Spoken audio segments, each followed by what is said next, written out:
Mes chers frères, bonjour. Merci de m'accueillir chez vous et merci également pour le temps que vous disposez pour que ce jour nous puissions nous échanger. Je voudrais porter à votre connaissance un thème ou bien un sujet qui est hautement sensible et problématique.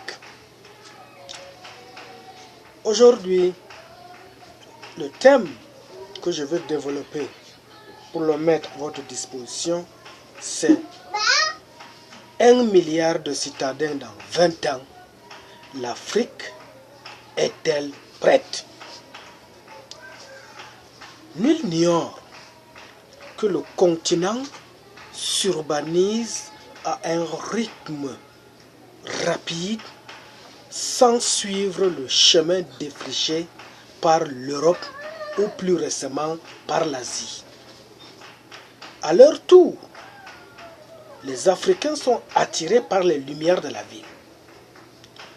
En l'espace de 20 ans, la population urbaine du continent a été multipliée par 2, passant de 472 millions d'habitants en 2015, selon les chiffres des Nations Unies, et elle devrait encore presque doubler au cours de 20 prochaines années pour frôler le milliard d'habitants. Ce milliard d'habitants n'est pas seulement la population en zone rurale, mais c'est la population qui sera contenue en zone urbaine. Alors, en ce moment-là, l'Afrique deviendra à majorité urbaine. 25 ans après l'Asie de l'Est, la Chine a franchi ce seuil en 2011, 75 ans après l'Amérique latine et 85 ans après la France. L'urbanisation accompagne la transformation des économies avec le passage des sociétés rurales peu productives à des systèmes plus complexes dans lesquels les industries et les activités de services prennent progressivement une place prépondérante. Mais l'Afrique suivra-t-elle ce chemin? Les villes du continent sont-elles prêtes à faire le bond qui les attend?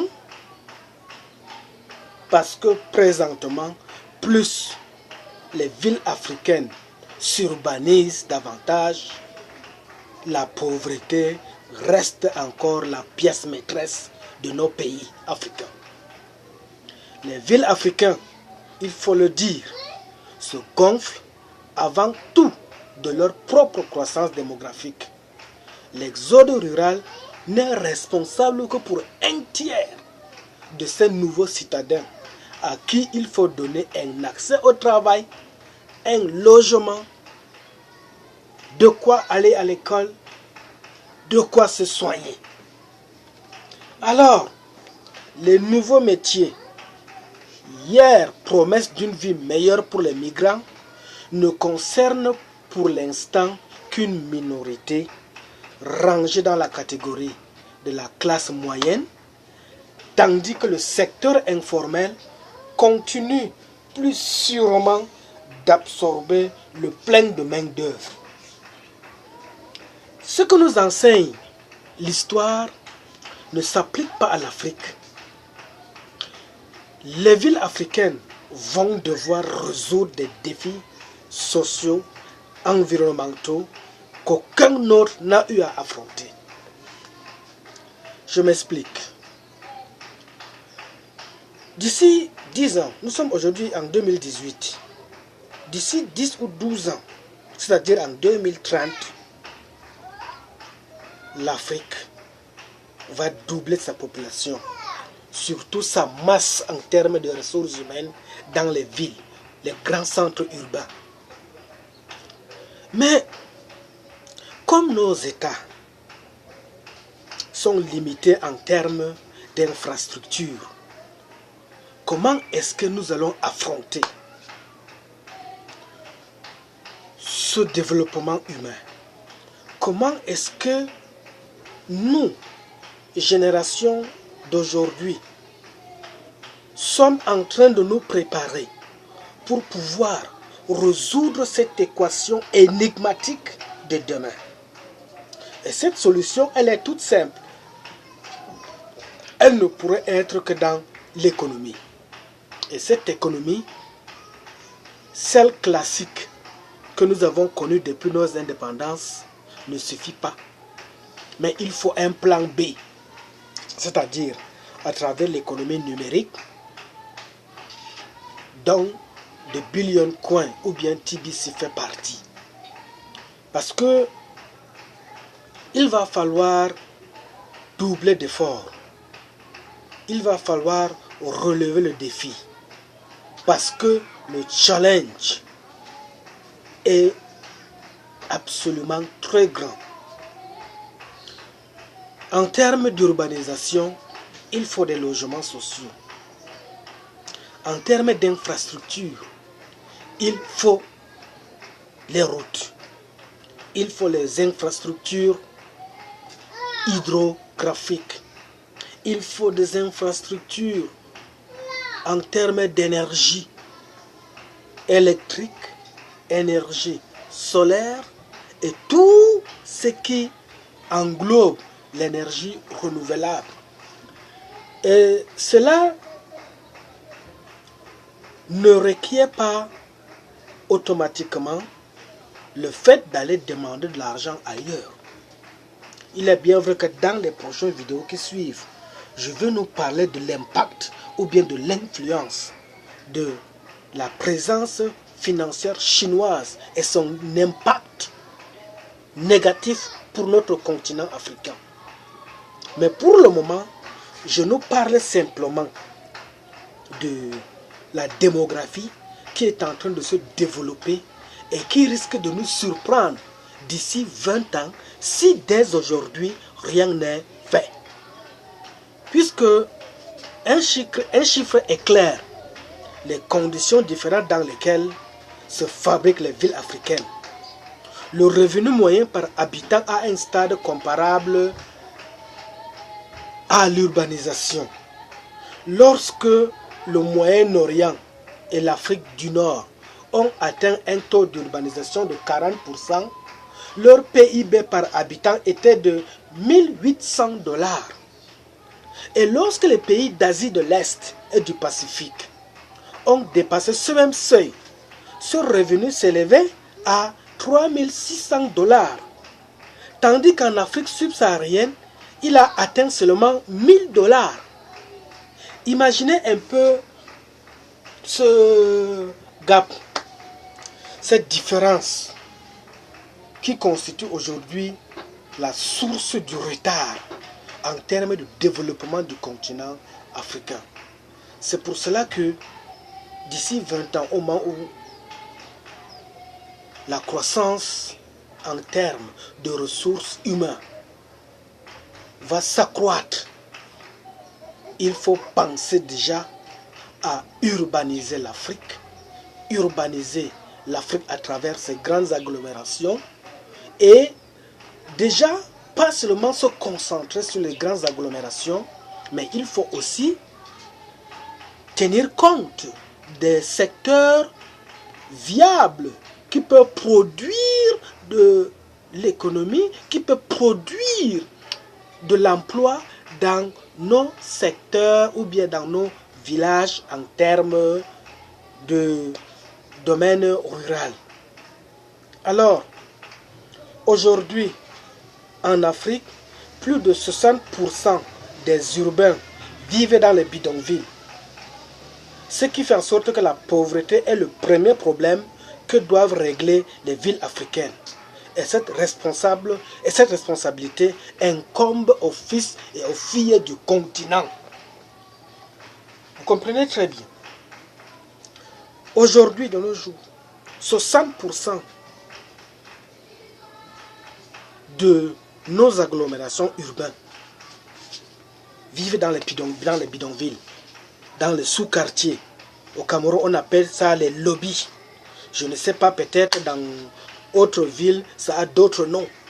Dans d'autres pays, ça a aussi d'autres noms en fonction des jargons ou des dialectes locaux.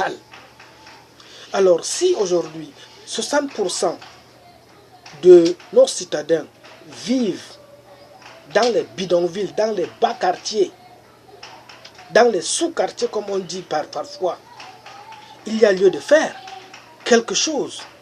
Et ce travail qui doit faire repose sur la responsabilité des fils et des filles du continent, toi mon frère ou bien toi ma soeur, africain ou africaine, qui avons un rôle à jouer. Et ce rôle qu'il faut jouer dépend de la manière dont nous pouvons nous accorder pour pouvoir apporter notre contribution dans le domaine du développement en termes de logements sociaux. Et cette action ne sera possible que par un projet communautaire que pourraient proposer les membres TBC Afrique spécialisés dans les conceptions de grands projets immobiliers sur le continent. Par exemple, la ville de Dakar a été conçue pour 300 000 habitants. Elle a aujourd'hui 3 millions. Vous voyez, imaginez un peu. C'est 10 fois le contenu de ce qui a été préparé au départ.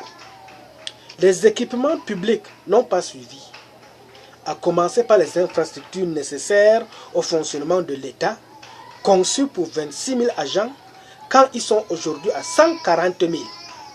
Chaque administration est ainsi contrainte de louer des immeubles privés disséminés à travers la ville pour loger ses fonctionnaires. Pénurie d'eau, manque d'accès à l'électricité, absence de système d'assainissement, congestion de transport, ces limites se trouvent dans toutes les villes africaines. Derrière les gratte-ciel et la marine de Luanda, la ville la plus chère au monde pour les expatriés, selon le classement du cabinet américain, qu'on appelle Mercer. Comme dans le chaos de Kinshasa ou de Lagos, deux mégacités de plus de 10 millions d'habitants. Dans les villes sous-équipées, la pollution de l'air se profile déjà comme un problème important. Alors, à ce niveau-là, mes frères, on fait comment? On doit se lever. On doit saisir les opportunités que nous offre TBC. Parce qu'à travers la communauté TBC, nous avons toutes sortes de techniciens en génie civil, en hydraulique, dans tout domaine. Nous avons la communauté la plus complète en termes de compétences techniques. Et ce sont ces compétences-là qui vont nous permettre de nous asseoir et de définir le plan d'urgence qu'il faut pour pouvoir résoudre cette équation qui paraît difficile. Puisque à ce stade, la croissance urbaine se concentrerait autour de 5 axes. La vallée du Nil en Égypte, la côte ouest africaine avec la golfe de Guinée, la région de Kano dans le nord du Nigeria, Addis Abeba et sa périphérie en Éthiopie, et la rive septentrionale du lac Victoria. Dans ce cas,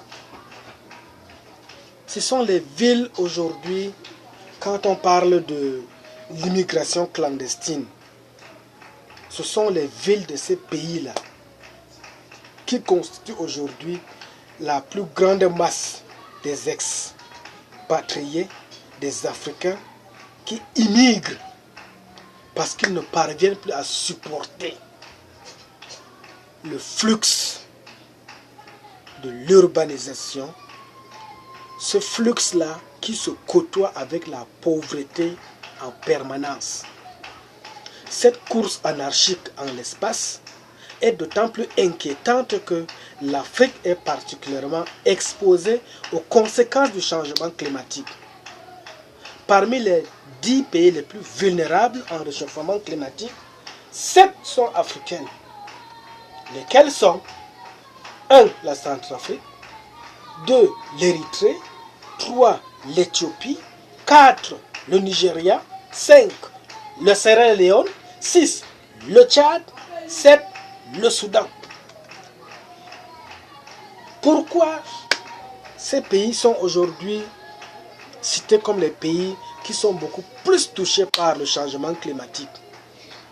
Parce que la destruction des littoraux, la déforestation, l'artificialisation des sols accroissent davantage les conséquences des inondations auxquelles sont exposées plus que d'autres ces villes tropicales.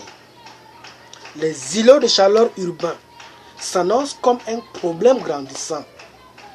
Plus de 900 000 personnes par an pourraient mourir en raison de ces stress thermiques d'ici à 2080, si rien n'est fait pour arrêter ce chaos qui plane sur nos têtes. Avec TBC, on peut apporter notre contribution, on peut faire quelque chose, puisque en adhérant à cette monnaie électronique qui est de Billion Coin, les Africains auront le choix. Ils peuvent continuer de consommer leur espace naturel et choisir de construire des villes durables, même si jusqu'à présent la réflexion reste d'actualité.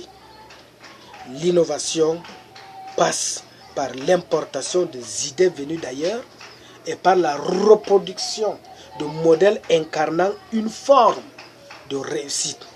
Sur ce plan, TBC reste une référence parce que nous sommes comme une communauté complète de par les expériences à travers le monde. Cependant, la communauté TBC est la seule à proposer une contribution unique au nouvel agenda urbain, signe qu'elle a enfin pris conscience des enjeux de notre continent.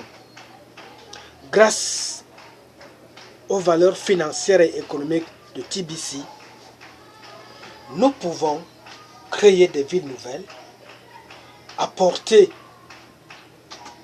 des innovations afin d'améliorer ou bien de mettre en place des éco-cités plus dynamiques, moins polluantes et qui peut être considérées comme des villes intelligentes. On peut créer des technopoles pour améliorer les périphéries des vieilles capitales et apporter une réponse à la mise ou bien à l'existence d'une ville clé en main. Alors, ici, mes chers amis, mes chers frères, la nécessité elle est grande, l'urgence est là. Ça nous fera-t-il plaisir d'entendre que nos jeunes, nos frères, nos sœurs voyagent en masse, s'immigrent en masse, croyant que le meilleur est ailleurs, croyant que le meilleur est en Europe, croyant que le meilleur est en Asie, croyant que le meilleur est en Amérique, et pourtant que nous avons tout. Notre continent africain a tout. Il est le continent qui regorge toutes les potentialités. Si c'est la valeur intellectuelle humaine, nous sommes là. Si ce sont les ressources naturelles de nos terres, nous en avons à suffisance. S'il s'agit de l'esprit de créativité, les Africains, nous sommes inventifs. Qu'est-ce qui pose problème? La réponse se résume autour d'une chose, l'argent. Et la réponse problématique autour de cet argent, nous l'avons. Et nous l'avons comment? Nous l'avons à travers de Billion Coin. Cette monnaie intangible.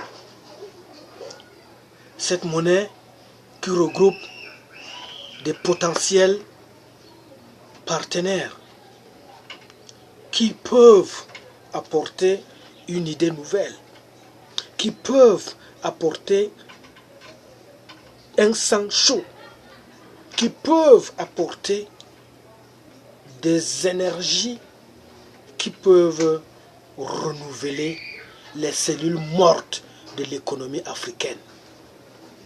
Alors, moi, lorsque je viens à toi, c'est parce que je me suis rendu compte que nos pays, notre continent, a besoin de se développer.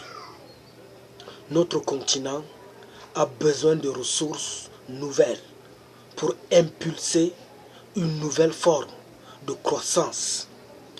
Notre continent n'a pas besoin forcément de tendre la main, de quémander. Notre besoin en termes de ressources financières peut être produit localement. Et ça peut être produit localement comment? Grâce à moi et à toi. Alors, mon frère, ou bien ma soeur, toi qui m'écoutes, je ne t'invite pas à dépenser de l'argent comme on le fait dans les jeux de hasard. Je t'invite à investir de ton argent dans un projet qui a de l'avenir. Et cet avenir-là, il est bénéfique pour notre continent, pour notre monde. Alors, chers Africains, je te prie, chère Africaine, je te supplie de pouvoir saisir encore l'opportunité lorsqu'elle est encore possible à travers TBC. Nous sommes là, des années passent, le changement devient lent. Plus le changement est lent, la démographie galope. Plus la démographie galope, nos villes s'urbanisent. Plus les villes s'urbanisent, le besoin en termes d'infrastructures pour contenir, pour accueillir ce flux massif de personnes pose problème. Et nous n'allons pas continuer toujours à nous considérer comme des pauvres, mais nous pouvons nous considérer comme des personnes riches. Qui est riche? C'est celui qui a de bonnes idées dans la tête. Qui est riche? C'est celui qui saisit les opportunités nécessaires pour apporter un plus là où il y a eu échec par le passé. Qui est riche? C'est celui qui ne dort pas comme un paresseux, mais qui se lève très tôt le matin, sort et cherche pour se battre afin d'apporter dans la soirée les innovations qu'il a obtenues durant la journée. Alors, mon ami, je te remercie. Mes explications n'ont pas peut-être été assez convaincantes, mais tout ce que je te propose, c'est de faire un bilan. Depuis que tu es né, en quoi tu as été utile pour ta société. Depuis que tu es majeur, depuis que tu es mature, qu'est-ce que tu as déjà apporté pour pouvoir innover, pour pouvoir donner un sens à ce qui semble mort? Qu'as-tu fait pour pouvoir faire revivre ce qui est en train de s'agoniser? Alors, c'est pour cela que je viens à toi, pour qu'ensemble, nous puissions unir nos forces pour faire de TBC la plateforme qui nous permettra d'apporter un souffle nouveau à nos familles, à nos pays, à notre continent africain et au monde entier. Parce que les mêmes défis de sous-développement, les mêmes défis de pauvreté que nous connaissons en Afrique est aussi perçu ou bien connu un peu ailleurs dans le monde. Alors, comme une communauté qui s'entraide, comme la main gauche qui lave la main droite, unissons nos forces afin d'éradiquer la pauvreté dans le monde entier. Merci beaucoup, que Dieu te bénisse.